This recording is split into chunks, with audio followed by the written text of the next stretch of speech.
Hello.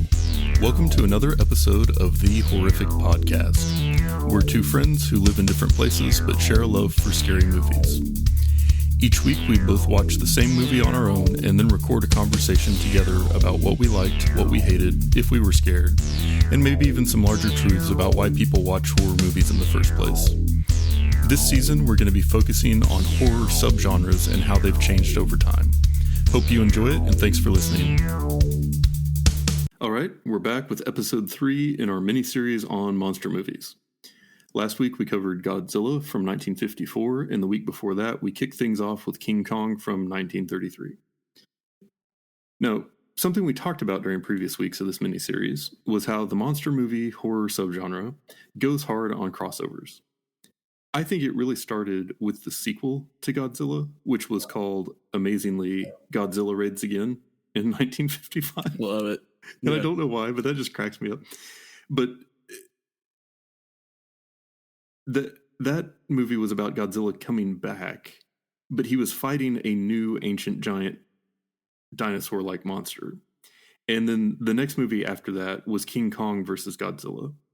And these were two massively successful franchises coming together, and the crossover was a huge financial success. King Kong vs. Godzilla was made in 1962 on a budget of $450,000, and it made like $8 million at the box office. And after that, pretty much every Godzilla movie was explicitly Godzilla versus someone else. Yeah, following those dollar signs, man. Exactly. Yeah. And that's really interesting, just because something we talked about in previous episodes was how one of the characteristics of monster movies is like a weird sense of empathy with the monster. And I have to think that the Godzilla versus other monster movies were really playing into that. Like I think they rightly acknowledged that a giant monster that it can't be stopped can only go so far. And so like the twist of, well, now that giant monster may or may not be able to stop other giant monsters is kind of an interesting twist that keeps you coming back in a way that just, oh, the giant radioactive lizard is stomping on Tokyo again. Yeah. And I think it definitely, as we could tell, opens the door for more creativity. I would want to kind of spin it nicely is like, we get to come up with like cool 3-headed monsters, and that's who Godzilla gets to fight. It's just, I think like the idea of coming up with something like that would be a dream job of mine. Like just being able to come up with like a random monster. Are you kidding me? Yeah. Man. But it is amazing. Like I didn't put the two and two. You put 2 and 2 together for like the Godzilla versus King Kong, like from the 60s. And then like, that's why, like, if you're on, for the record, if you guys get on HBO Max, you can see like every Godzilla film ever. And it's like, it is a ton of Godzilla verse, kind of thing. Yeah. Yeah. I mean, it was definitely interesting to me thinking about this and how like building a franchise over time and the success that came with it, but how they kind of had to change a little bit of the storytelling or like the way that you kind of communicate the horror of like the giant monster formula to accommodate that. But it really does play even more so into like that empathy for the creature. Like that's a very explicit part, I think, of these movies. So, and audiences like cheering for the good guy. I mean, whether it's Rocky or Godzilla versus Ghidorah, like, Love the underdog. Yeah, exactly. Mm-hmm. And so super profitable formula that worked and played well. And then if you fast forward to the more recent past, Legendary Entertainment's founder and former CEO Thomas Tull managed to acquire the rights to both Godzilla and King Kong with the vision of creating a new franchise of movies that placed the two epic monsters in the same cinematic universe. What came out of this was a franchise called the Monsterverse, and that's what we're going to talk about this week. I think the Monsterverse is just a cool name. It is. It was also like visionary for that guy to go, because it wasn't like he inherited the rights to anything, from what I understand. He had to specifically go out and seek them out for both Godzilla and King Kong with the vision of this new franchise.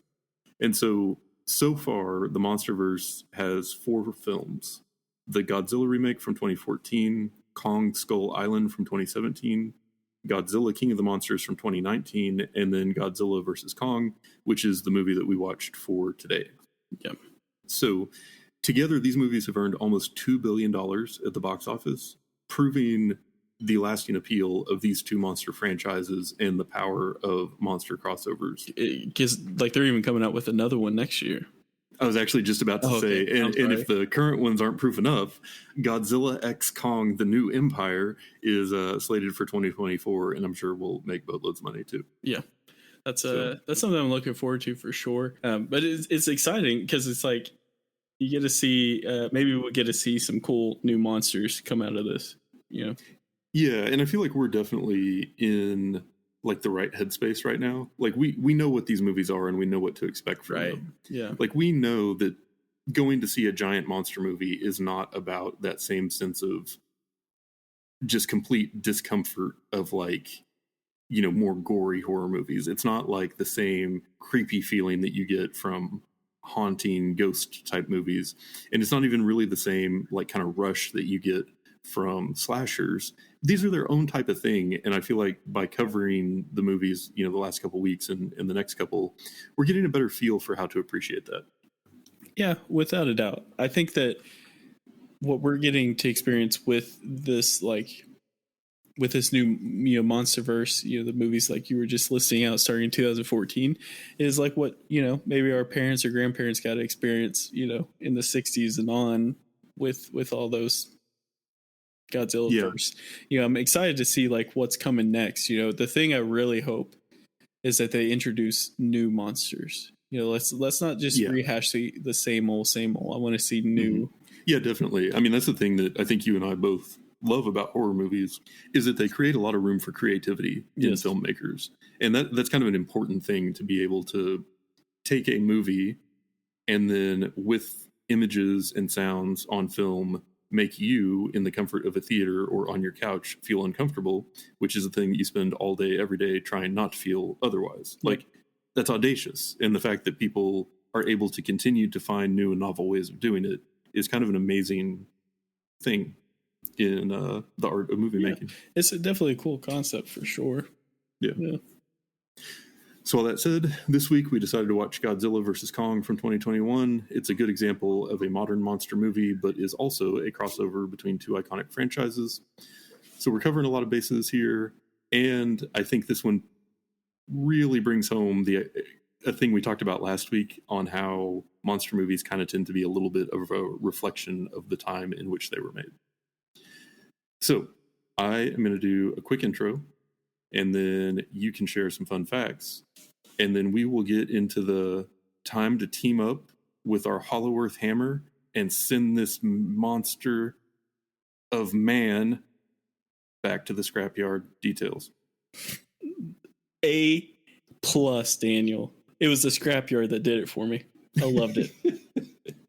In 2021, Warner Brothers Pictures brought us Godzilla vs. Kong, a massive monster movie that brought together the two main monsters of the MonsterVerse. Godzilla vs. Kong unites the storylines from Kong Skull Island and Godzilla King of the Monsters, and then sprinkles in a lot of bad acting and a modern reimagining of the classic monster villain Mechagodzilla. Can the OGs find a way to stop their mechanical foe in time to save humanity? Guess you'll have to tune in to find out. This movie was made on a budget of around $200 million and made over $470 million at the box office, so it seems like a lot of you might already know. It can currently be streamed on HBO Max. What did you learn about this movie? So, in this film, if you guys had seen, so this is, you know, like we talked about, or like you were talking about in the MonsterVerse, where you had Godzilla and then Kong Skull Island came out 3 years later, and then Godzilla King of the Monsters. Yeah, Godzilla versus Kong. So this is a sequel. One of the things, though, is in Kong Skull Island, he is technically still growing, like he's an adolescent in that film. So what we see in Godzilla vs. King Kong is like 45 years later. So like he's grown up. He's more, I don't know, just older.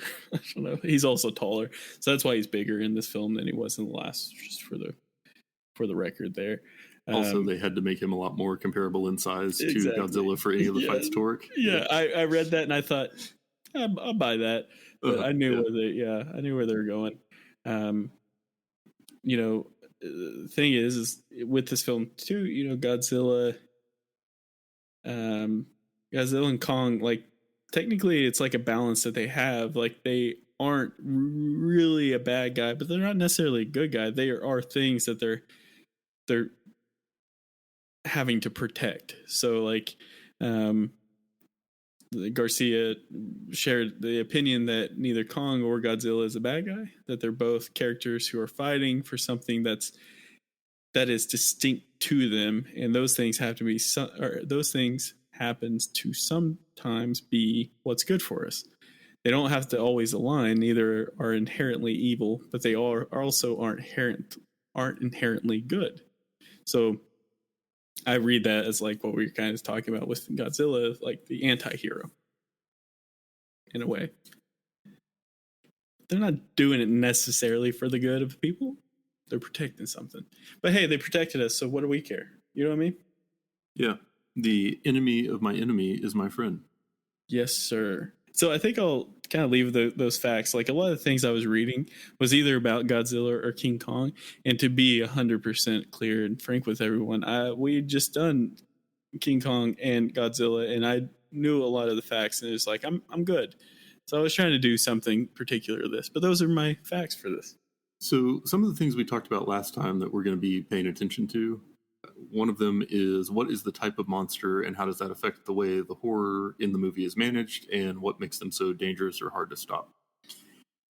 It was interesting to me that this one really had 3 different monsters that were just kind of scary in different ways at different times. Like Kong was dangerous just because of his size and because they were trying to keep him contained and he wanted out. Godzilla was more, I think even more so than in the original movie, just like this unstoppable force. It seemed like anything that people were trying to slow him down just didn't work. Anything people tried to do to escape him didn't work. He could be anywhere at any time and you could not do anything about it. And then Mechagodzilla was like that and more. And everything was on just a really big scale and no weapons were of any use against Godzilla and Mechagodzilla. But then it seemed like in this one, Kong was even more like personified. Like you kind of empathized with him more as like a thinking creature, whereas Godzilla was just a force of nature. Yeah, it's probably because Kong can communicate. Yeah. At least in this movie, he could. Right, and that's the like. So when you were talking earlier about like, basically make you feel for the monsters in it. It's like, oh yeah, 100%. That's what they did, and the reason is because they added the communication with the little girl. I don't remember her name. Well, and I think that Maria. So by adding that, but then also making Kong like by far the weakest in this movie, they really laid into that like empathy for the monster. Like you really wanted Kong to survive. Yeah. And you really believed that like he was way more on the side of humanity maybe than the others. Mm-hmm. Like he had a conscience. Yeah. And like that, I even felt that just watching it, just like seeing him like chained up on the boat, and trying to break free and stuff. Like you definitely felt bad for him.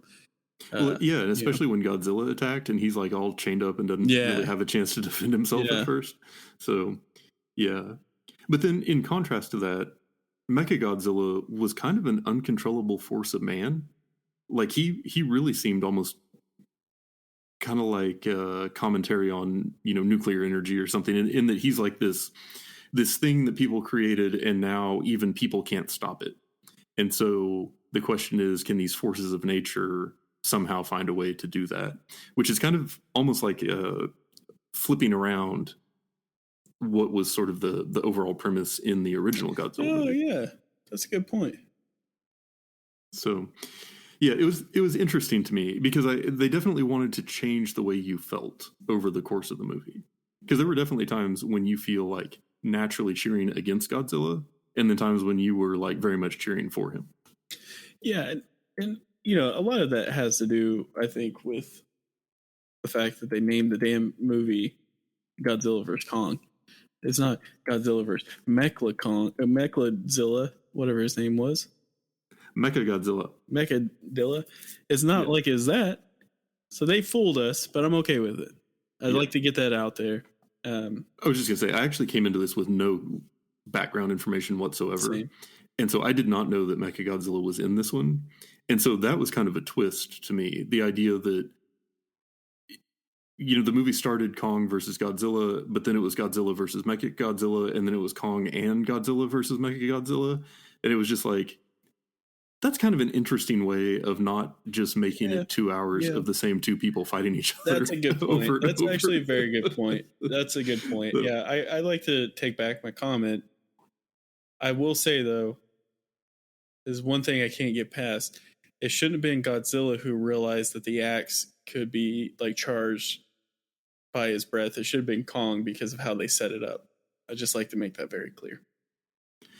Yeah, I almost felt like that was a last-ditch effort to make you feel sort of like Godzilla was on the side of the people, like to make you cheer for him because he's now I'm participating in helping. But it doesn't match at all with the whole the intelligence level that had been portrayed in because Kong literally looked at it happening, and that's when I was that's going to come into play, and then it was Godzilla. That's a good point though about it was I like that. I accept it now. Okay, well, I'm glad. I was willing to die on that hill. Get on board with the thing that I was. How fast I just get over things, yeah. But it, I guess going back to what was the sense of urgency, or why couldn't the characters that you care about just run away? And that's because I didn't care about any of the characters. Well, I couldn't agree anymore. I like the girl, the Gia, a deaf one who communicated with Kong. I was mostly just being flippant. I was gonna say I'm on board, but I agree. I feel like the acting, well, and not just the acting, also the script, but the dialogue between the humans in this movie was a liability, and the more that was on the screen, the less I was interested. But a lot of the movie was monsters fighting, which was significantly better. And I think what I picked up from this, because I'm not getting. I'll just be upfront. I'm not going to watch the previous movies if we I just don't know if I have the time to even fit in the one movie that we're going to do, opposed to trying to catch up. But I felt like watching this. Yeah, there is a shitload of stuff I didn't know because it was probably in the previous films. Because it definitely there were multiple times where I'm wait, what? Who? Why is this lady? Where did this lady come from? And you find out she's the daughter of whoever with Apex is what the hell is going on at this place? So, the story on this, it was very convoluted. I have to think it would have felt that way even if we had seen the previous ones, but I do agree that a lot of things would have seemed less random. But the whole idea of trying to tie in this massive giant corporation that for some reason is creating a super weapon to destroy Godzilla, but maybe the Earth, and then the idea that this whole hollow Earth scientific explanation for where these creatures came from that just kind of throws out the real background on them and stuff. It's they really, I felt were trying hard to explain a story in a way that made sense and sounded sciencey to people that have never taken a physics class. So I loved it. Yeah, I agree. There were definitely so my wife came home while I was watching this, and I was like, hey, I can start over. I don't mind. And she's like, no, just tell me, catch me up. And I was like, okay. And so I started trying to catch her up. And I was like, she's like, but how did they get here? And I was like, well, Godzilla blew a hole through the earth. And she's like, so you see the core of the earth? And I was like, no, I don't think so. I don't know. It's just I couldn't explain it. And so that was it was confusing as hell. And I was like, but it's worth the watch. Kind of what you're saying, you get to see monsters fight in destruction. Yeah, exactly. And a cool scenery because it's in the city, and but it was definitely confusing as all get out for sure. I think at the end of the day, it was a unique way of providing plot points that answered the question of why don't the characters you care about just run away? Because like originally Godzilla was attacking in a way that seemed very unpredictable. Like, because you didn't realize at first that he was attacking because of the thing that the corporation was working on. And so it's like, well, we all live here, and he just out of nowhere has started like going crazy with all these attacks. And then they needed Kong to get them to the Hollow Earth because of a plot point I still don't fully understand about trying to get to the Hollow Earth power core thing that existed for some reason in this movie. And then on the other hand, at the end, they needed to stop Mechagodzilla because it was like the even more powerful creature that was, you know, had its programming messed up and was just going to be on an endless rampage across the world. And so it was this fight to like save the people as well as the other monsters. It was weird, but it did keep all of the people coming into contact with the monsters and the monsters coming into contact with each other, which I think was the ultimate goal of it. So I guess it did what it was trying to do. But yeah, I could not tell you what the plot of this story actually was. Well, I guess I gotta say this. I guess it has to be a lot more interesting to see Godzilla and King Kong come together to fight, you know, the robot Godzilla. Yeah. Opposed to like just seeing like a programmer at his computer like hunched over like trying to like solve the programming issue that's happening. Yeah, you know, there were a bunch of IT guys who got like pager duty alerts like as soon as that went down, and it like they're like apologizing to their friends and family and going back home and like asking for the Wi-Fi password and you know like whatever is going like yeah. That's the type of issue that would happen when I'm visiting you. Exactly. Like, yes. 100%. So so this story incredibly confusing. Like even the piece that like with Madison Russell and like Bernie Hayes and whoever the other kid is, he's in everything.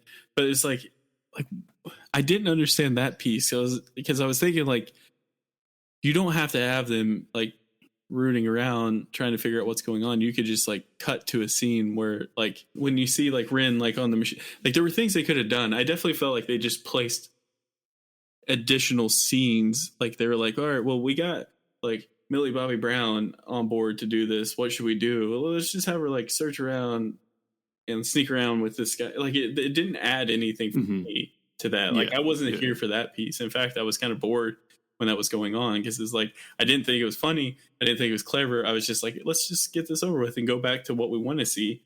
Godzilla throwing shit. Yeah, for sure.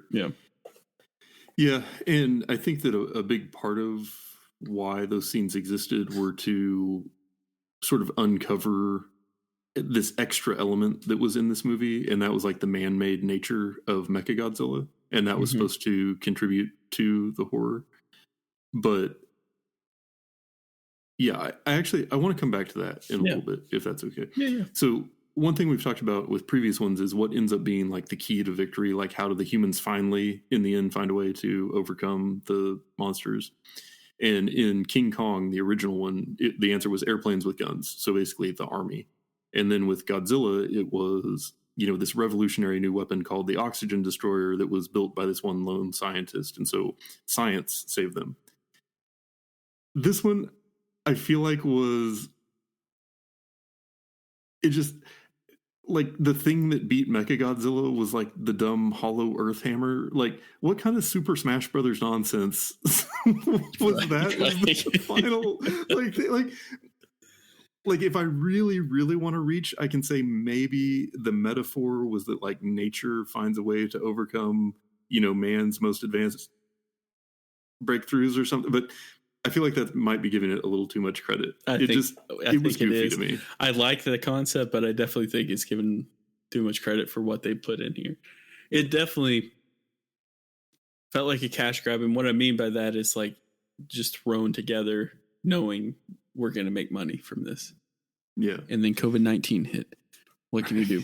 Yeah. But no, I do agree. Like if there is one, then that could be the case. However, this man-made thing, which you got to take up for your kind, so we take up for humans. If you had one-on-one, he would have won hands down. Oh yeah, absolutely. And everyone knows all you really have to do is give him a virus and then he's shut down. It's not that hard.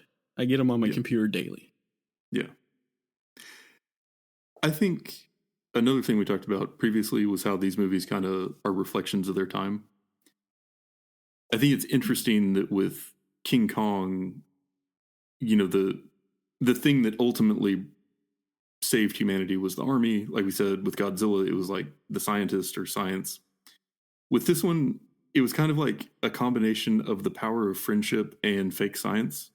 It was like, well, Kong really is friends with this girl, so he wants to protect her, and he's going to work together with Godzilla because they're friends all of a sudden. And then we have these superpowers from this Hollow Earth theory that isn't real, and that's how we're going to win.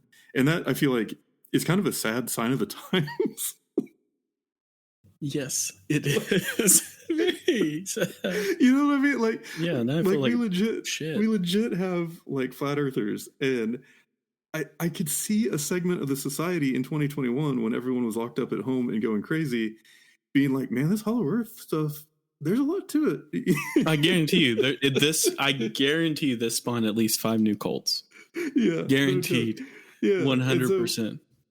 So it's just like feelings and not real science. I think was the theme of 2021, and also a big part of this movie. I think that's unfortunately more accurate to why they made this film than the nature versus human. Yeah. Now I will say, because I don't want to stay too negative too long. Yeah. Godzilla was a badass in this movie. I think Kong and Godzilla were.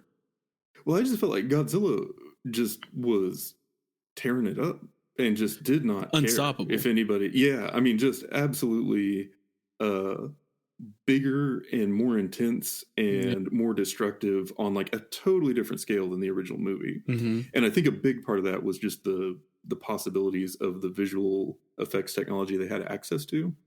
But I wanted to ask you, visually speaking, was this one like more affecting to you than the originals of these movies?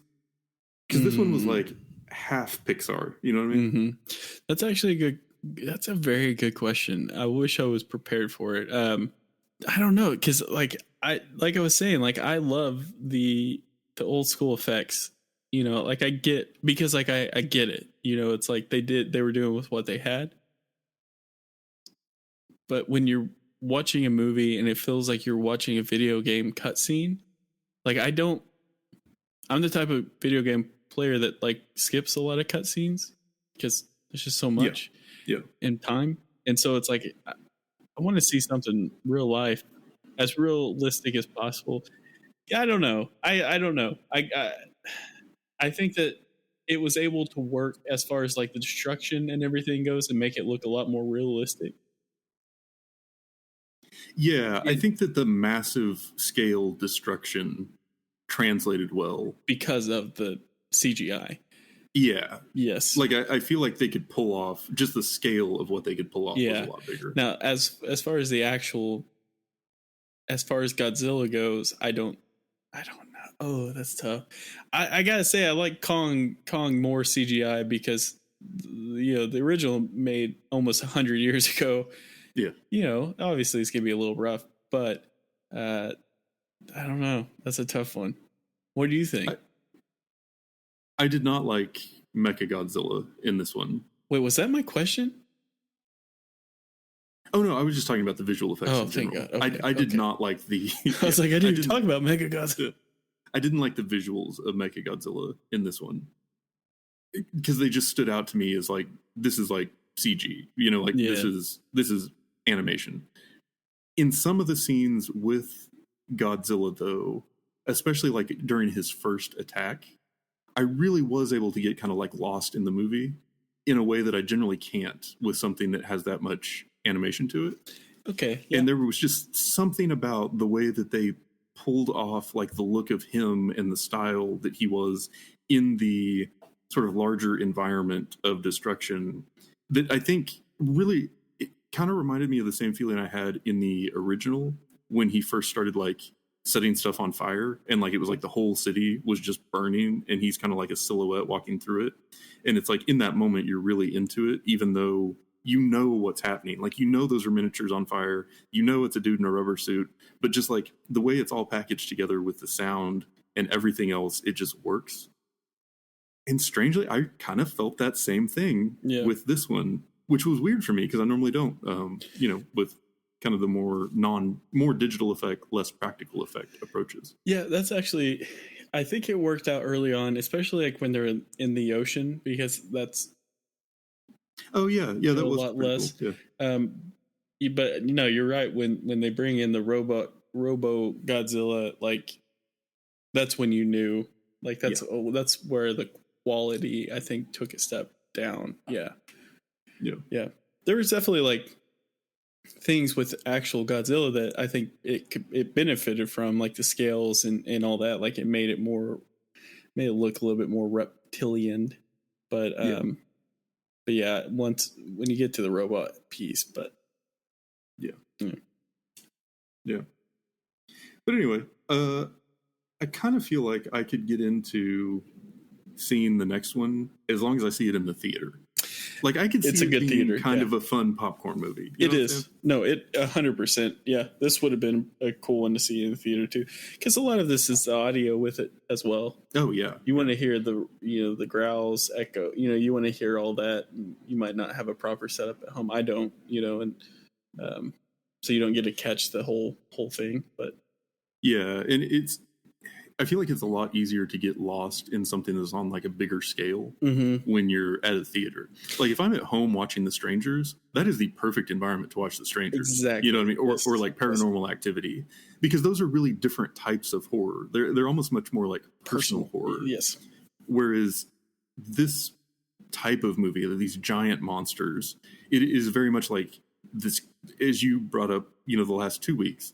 It's on such a big scale and it's so like apocalyptic in nature that it almost feels more right to be taking it in a full theater full of other people that would also be getting crushed by the giant monster. Right. Like it just, something about that just feels more right, I think. No, this is for sure a movie theater film to watch, like to watch in the theater 1000%. That's what it was. I felt like that's what it was made for. Yeah, definitely. So. Yeah, like the IMAX theater kind of setup. Yeah. But then, like, at the same time, like, just in my position, it's like, I don't know if I would see it in the theater, because when I get the opportunity to go to the theater, I want to make sure it's worth it. Just having a kid and all that, it's so much. But man, someday he's going to grow up and listen to these podcasts and realize how many excuses you made not to do stuff because of him. He's going to realize my dad was a true introvert. Well, he's also gonna. I'm gonna explain to him, like, hey, there were times where, like, I definitely put the book in front of your face to hide what was going on in Death Wish 2 behind, on the other side of the book. That's what my wife walked into the other day, and she was like, "Why don't you just change it?" And I was like, "It's a good part, though. I don't want to change the movie, and we're reading this book." So, last thing, real quick. Good. And I'm gonna make a comment that only a few of us are probably gonna understand. When watching this and you saw, like, okay, this is gonna be Godzilla and King Kong versus Robo Godzilla, did you think, when's Charles Barkley gonna come into play? And that's it for today's episode. If you've listened this far, then thank you, and we hope you've enjoyed it. We're always looking for new ideas, so if you have any questions, comments, or movie suggestions, please send us an email at thehorrificpod@gmail.com, or feel free to comment on or message our Facebook page. Just search for The Horrific Podcast. Thanks for listening.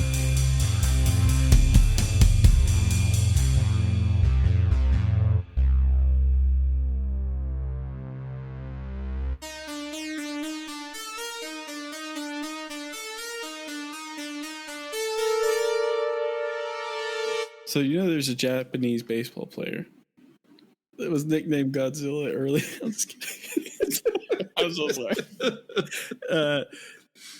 The fact that I couldn't find is literally in a note pad on my desktop that was behind my internet browsers I was trying to find. Nice. Yeah. Nice. Fucking stupid.